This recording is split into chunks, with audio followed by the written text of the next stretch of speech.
સદસ્યો વિરુદ્ધ કાર્યવાહી કરવામાં આવી છે ક્રાઇમ બ્રાન્ચ દ્વારા. આજે ટોટલ કેટલાની ડિટેન, કયા પ્રકારે લીડ મળી, કયા કયા વિસ્તારોમાં કાર્યવાહી? 2 દિવસ પહેલાં ડિપ્ટી સીએમ સાહેબે એક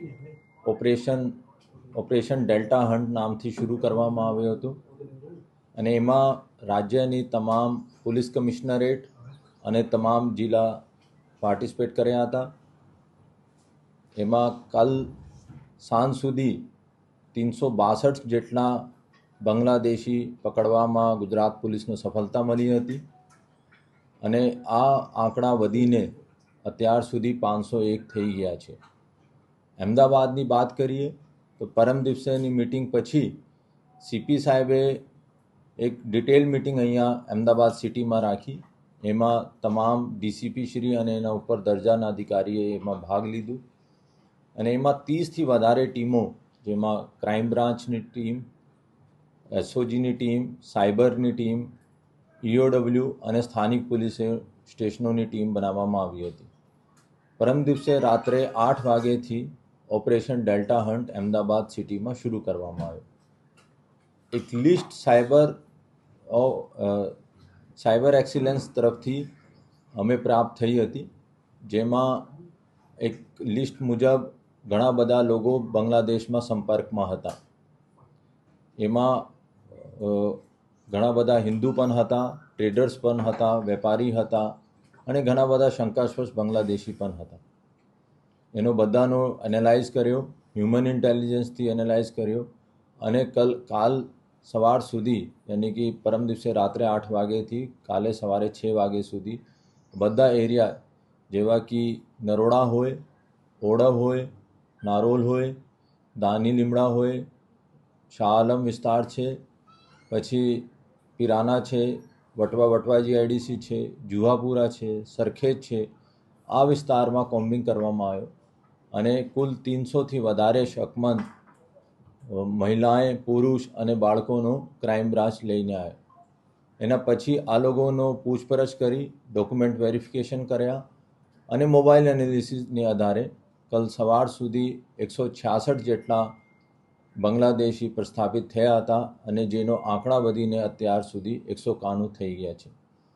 અને એના સિવાય 100 જેટલા જો શકમંદ છે એની પણ અત્યારે ચાલુ છે પૂછપરછ અને ડોક્યુમેન્ટ વેરિફિકેશન. એના સાથે સાથે અમે આ જો સાયબર એક્સિલન્સથી મોટો આંકડો અને એક ડિટેલ લિસ્ટ મળી હતી, એના ઉપર પણ અત્યારે કામ કરી રહ્યા છે અને મને ઉમ્મીદ છે આ બધા લિસ્ટનું અમે એક એક કરીને વેરીફાઈ કરશું તો આ આંકડા 200થી વધારે પાર થશે. એમાં જો આંકડા 191માંથી 100થી વધારે મહિલાએ છે, 30 બાળકો છે અને બીજા પુરુષો છે. અને મહિલાએ વધારે સંખ્યામાં પ્રોસ્ટિટ્યુશનમાં, સ્પા સેન્ટર્સમાં કામ કરતી હતી અને જો પુરુષ છે આ કચરા કલેક્શન હોય, ઓટો રિક્ષા ચલાવવાવાળા હોય અથવા પેન્ચર લગાવવાવાળા હોય અથવા મજદૂરી, છોટો મોટો મજદૂરી કરવાવાળા હતા.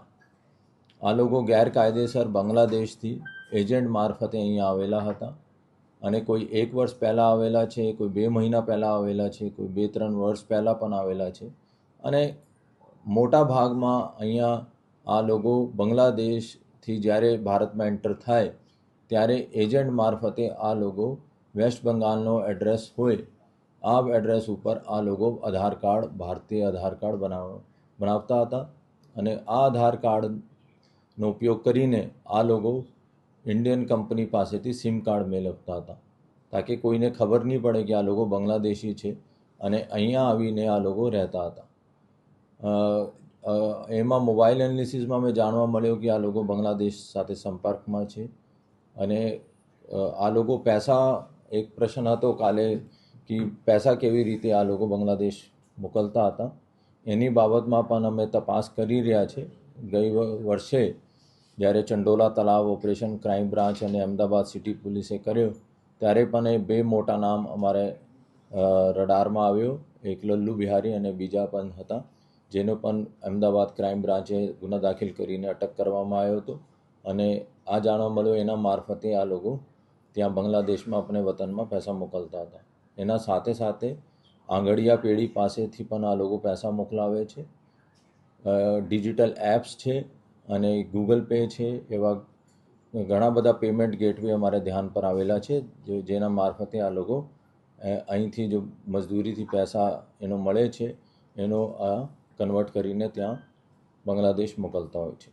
અત્યારે તપાસ ચાલુ છે, કોણ એજન્ટ્સ છે જેને એને ડોક્યુમેન્ટ બનાવ્યો, કોણ એજન્ટ છે જેને એને ઇલીગલ તરીકે બોર્ડર પાસ કરાયો, અને કોણ એજન્ટ છે જો અહીંયાની બધી વ્યવસ્થા કરાવતો હતો.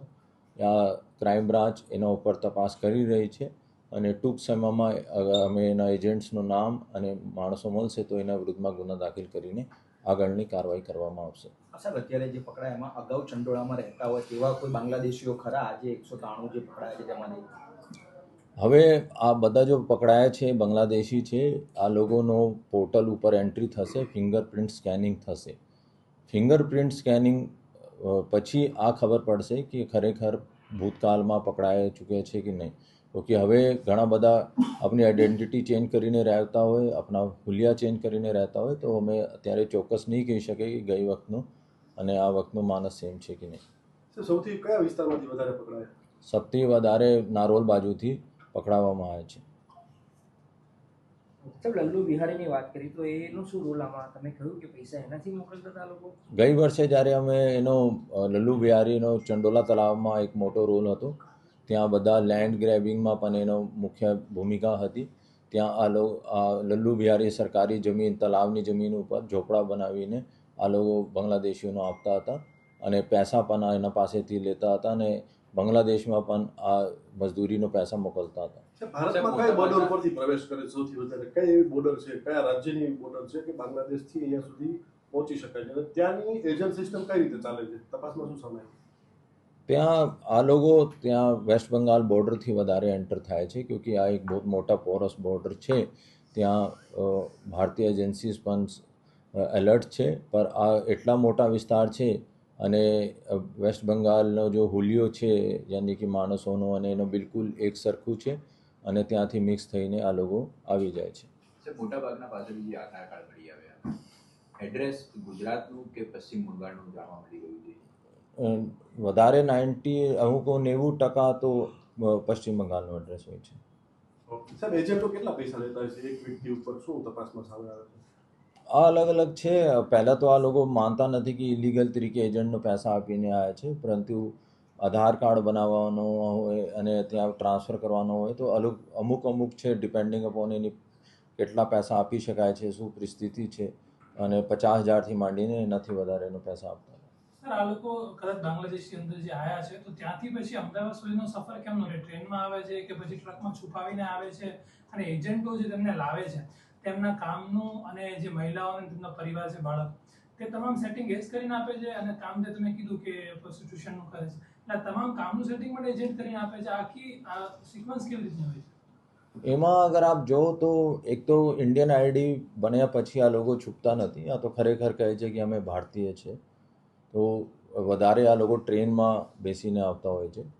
બીજા છે કે કેવી રીતે આ લોકો સ્પા, અને એમાં આ હોય છે કે 1-2 સ્પામાં કામ કરવાવાળે આવે અને ત્યારે આ લોકો મેસેજ મોકલાવે છે કે ભાઈ અહીંયા વધારે રિક્વાયરમેન્ટ છે, તમારે નોકરી મળી શકે છે. તો એજન્ટનો ખબર છે કે ભાઈ અહીંયા કેટલી રિક્વાયરમેન્ટ છે, અને ત્યાં બાંગ્લાદેશમાં નથી કહેતા કે સ્પામ યા પ્રોસ્ટિટ્યુશનમાં હોય. આ કહે છે કે તમે ત્યાં ઘરઘાટીનો કામ મળશે, અને તે એવી રીતે આ લોકોનો લઈને અહીંયા આવે છે. અને અહીંયા આવે પછી એનો ખબર છે પરત જઈ શકતા નથી, કેમકે એનો ઇલીગલી રૂટથી આવેલા છે. તો અને પોલીસ પાસે પણ નથી આવી શકતા. એનો ડર લાગે છે કે પોલીસ કદાચ એનો પકડીને એનો જેલ અંદર ધકેલશે. તો એનામાં આ લોકો જેટલા એજન્ટો છે, જેટલા સ્પા સેન્ટર છે અને જેટલા પ્રોસ્ટિટ્યુશનનો રેકેટ ચલાવે છે, આ પરિસ્થિતિનો લાભ લઈને આ લોકો પાસેથી વધારે શોષણ કરે છે. સાહેબ, આ જે લોકો પકડાય છે એનો પૂર્વ ઇતિહાસ કે એના પૂર્વજોનો વધારે પુરાવા મજબૂત થાય એ માટેથી એના જે વડીલો હોય છે એને લગતા કંઈ પુરાવા આપણે એકત્રિત કરીએ છીએ ખરા અહીંયાના નથી એ પ્રસ્થાપિત કરવા માટે? પહેલાં તો હું કહું છું કે એમાં જેટલા અમે બાંગ્લાદેશી પકડીએ છીએ એનો ડિપોર્ટ કરાવીએ છીએ વધારે સંખ્યામાં. FIR તો અમે એના ઉપર કરીએ છીએ જો આ લોકોનો પણ શોષણ કરે છે અને ખોટી રીતે એજન્ટ તરીકે પૈસા લઈને કરાવે છે.